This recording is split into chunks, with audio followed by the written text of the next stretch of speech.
Welcome back, everyone, to the Foundry by Forge College. So in our previous explainer, Framing the Capstone, Gulfstream, and Transaction Goals, we set our targets. We basically figured out exactly what we want to measure within the Solana network. But right now, well, those are just ideas floating out in the ether or, getting totally lost in the mempool. Today, it's time to build the actual blueprint to catch this data. Let's get right to work. Okay, let's dive straight into this. What exactly is a reproducible data collection plan? I want you to think of this plan as our highly engineered fishing net. Look, if you just throw a massive, uncalibrated net into the blockchain, you're going to catch the whole ocean, right? Every compute unit, every single tiny metadata tag. And that would literally be an absolute nightmare to sort through later. Instead, we want to design a very precise net that catches only the specific, perfectly weighed and measured transaction fish we need to actually understand Gulfstream. And most importantly, it has to be reproducible, meaning anyone, anywhere can run your plan and get that exact same reliable structure. Here is the master legend for our schematic today. Just 6 logical steps to go from a theoretical plan to a perfectly clean dataset. We've got the blueprint, essential fields, the extractor script, data validation, Gulfstream signals, and finally, the checkpoint. Starting with step 1, the data collection blueprint, taking us from our goals to actual implementation. Now, right now, we have our goals, but no raw materials to actually build our machine. And here's the absolute golden rule you need to remember. Metrics without reproducible inputs are completely unverifiable. If we want to accurately measure complex things like forwarding latency or network inclusion lag, we can't just guess, and we definitely can't rely on messy, inconsistent data. We literally must collect our inputs using incredibly strict logging hygiene. I'm talking about consistent time zones. Seriously, just always use UTC and save yourself the headache, and monotonic file names so everything stays in perfect chronological order. If you mess this up at the blueprint stage, all your complex analysis later on is just going to be meaningless noise. Moving to Section 2, Essential Transaction Fields, specifying the parts. What's really interesting about this next step is that we need to define the exact nuts and bolts of our extraction schematic before we write a single line of code. We need to define our stable identifiers first. Our core anchors include the signature, which is a string and acts as the unique, non-negotiable identifier for a transaction. Then we have the slot, which is an integer representing the exact on-chain slot where the transaction was included. This one is mathematically vital for calculating our inclusion lag. And then there's blockTime. These fields, but especially those signatures and strict slot integers, they're the foundational anchors for every single downstream metric we're going to calculate. Moving right along, we have a few more critical components you need to grab. Take, for example, observed timestamp or observed TS. This is the timestamp for when our capture system first sees the transaction, usually measured in epic milliseconds. It is absolutely crucial for our forwarding latency estimates. We also need logMessages, which is an array of strings, because we must extract these logs to trace the program's actual execution behavior step by step. And finally, status, which simply tells us if the transaction was a success or if it threw an explicit error. Section 3, Building the Extractor Script. These are your assembly instructions. Okay, I want you to think of me as your senior engineer right now as we run through the core assembly steps for this actual machine. First, isolate your dependencies in a virtual environment. Honestly, always practice safe coding so your packages don't conflict down the line. Second, build an extraction loop that pulls directly from your RPC endpoint. Third, parse and normalize your schema fields so they match your definitions perfectly. And fourth, add sampling controls for AIM. Oh, and a huge pro tip, when you build that extraction loop, you absolutely must pace your requests. Add a little sleep or pause time in your loop, because if you don't, you will overwhelm the RPC endpoint and it's going to shut your connection down instantly. No one wants that. Remember our fishing net analogy from earlier? Well, to actually aim that net, we use 2 main sampling controls. Deterministic list mode is where you provide an explicit file of signatures you want to track. This is highly targeted, kind of like spearfishing.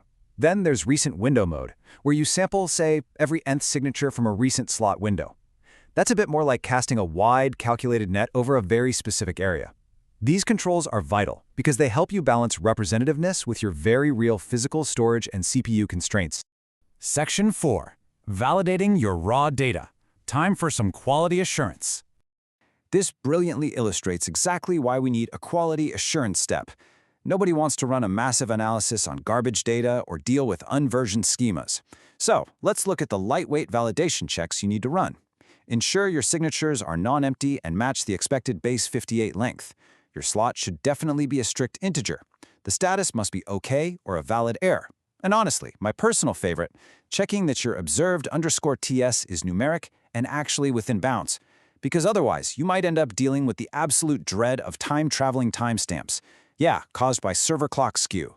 Trust me, catching a timestamp from the future is not as cool as it sounds in sci-fi. It just violently breaks all your math. Validating these fields early prevents you from wasting hours on a massive extraction run, only to find out the output is totally useless.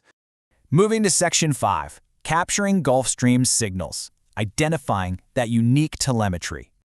So, let's look at how we actually spot Gulfstream's distinct fingerprints within our transaction flow. There is a massive difference between standard RPC data, your basic block times, compute units, and standard logs, and true Gulfstream signals. Gulfstream signals include things like validator first seen timestamps, hop counts, retransmission indicators, and complex multi-validator gossip traces. These are highly specialized, and honestly, they can be a real pain to get. You might literally need to ping multiple different RPC endpoints across the network just to gather this multi-validator telemetry.